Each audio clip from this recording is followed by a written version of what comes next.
Hey guys, welcome back to the channel. Today we are going to talk about something that you may have to do from time to time, and that is calibrate your Livescope and calibrate the compass setting inside of it. Now, why is that important?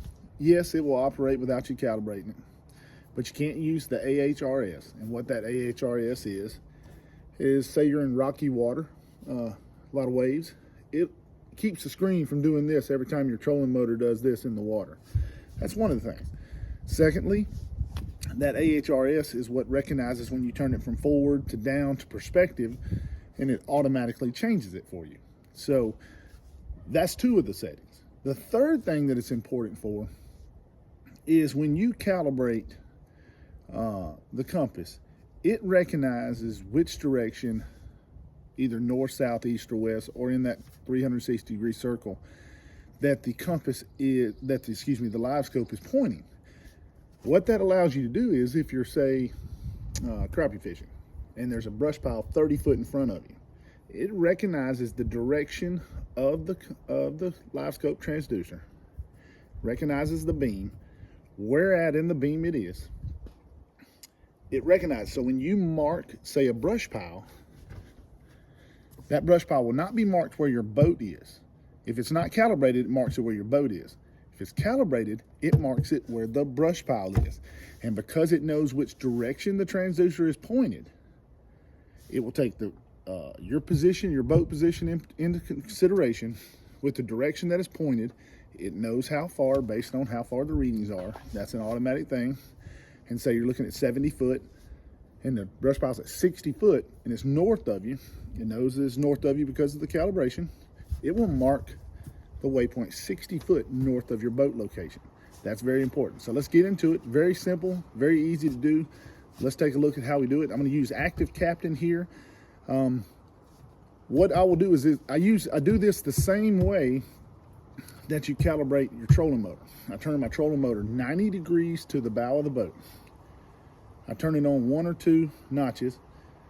I turn the automatic or constant trolling motor pedal on. You just push that button and let it go. I don't touch the pedal.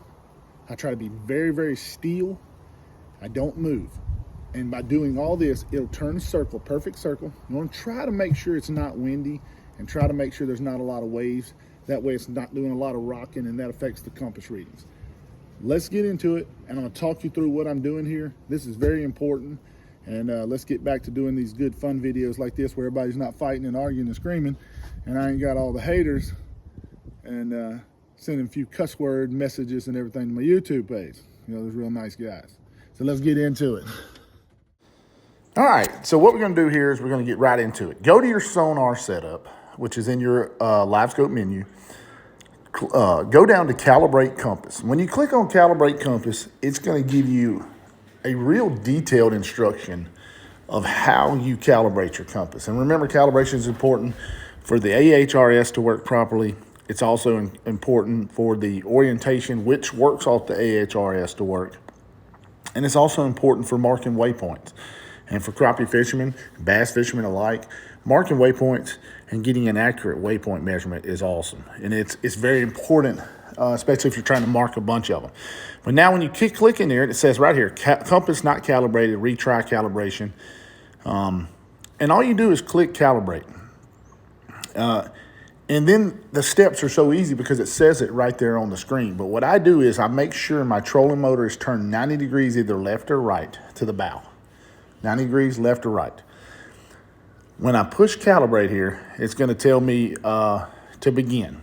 When you click begin, I hit the constant on button with the trolling motor. So it's turned 90 degrees left or right, hit constant on, and then I'll be very still in my seat, usually sitting on the front deck.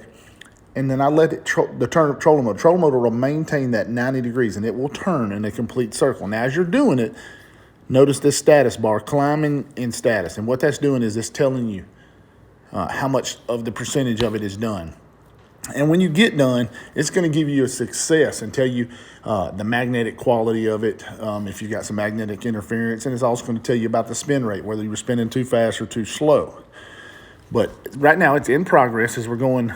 Actually, when I did this, I did it, pointed to the left. I don't know why I always do it to the left, but it'll do the right also. All right, now as we wait on this to finish, it doesn't take very long, but you want to try to keep your boat very level. That's why you don't put it on like 6, 7, 10, 20 on your speed. You want to keep it on a slower speed. That way it can really calibrate it and it doesn't rock the boat left or right. There we go. We got a 90% success. Pretty good. Now what we're going to do is we're going to take a look at why this is important. We're going to mark a stump. And I know this is not a color. I was just tinkering around with this color right here to see if it changed with the color limit set up. If you turn the color limit off, it does. It goes back to pretty normal. But if you see up in the top right-hand corner, now you have a compass rose with a triangle right there. That triangle represents the beam of the Livescope. And because you've calibrated, it knows which direction, regardless of boat direction, and that's important, regardless of boat direction, it knows which direction that the beam on your Livescope is pointing. Knowing this allows you to be able to see a waypoint 60, 70 feet off, 40 feet off, 30 feet off, scroll over to it, mark it. It knows where it's at in the beam, first of all. Number one, it knows where it's at in the beam. And then secondly, see here, I'm going to mark this. This is actually a tree or a log. I'm going to mark it. And then we're going to go up, make a circle, and come back to it.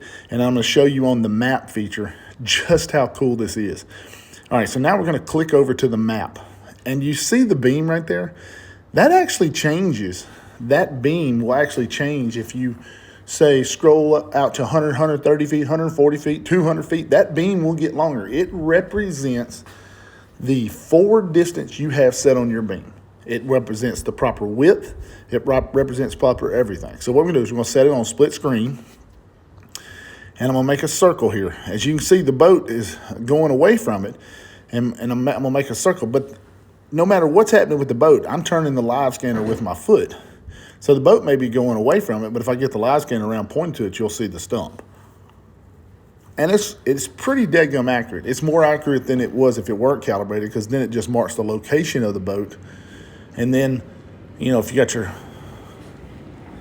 say, Livescope set on 60 feet, you got a 120-foot circle there that it knows where the boat was, but it don't know which direction the Livescope's pointing. So you'd have a 120-foot circle, which is very inaccurate. As you'll see, I'm getting right back into it. I'm coming from a different angle. There it is. It starts to pop up right there, right on the edge. I'm coming at a different angle, so it shows up a little different, but you'll see here in just a second. I'll scroll back around to it.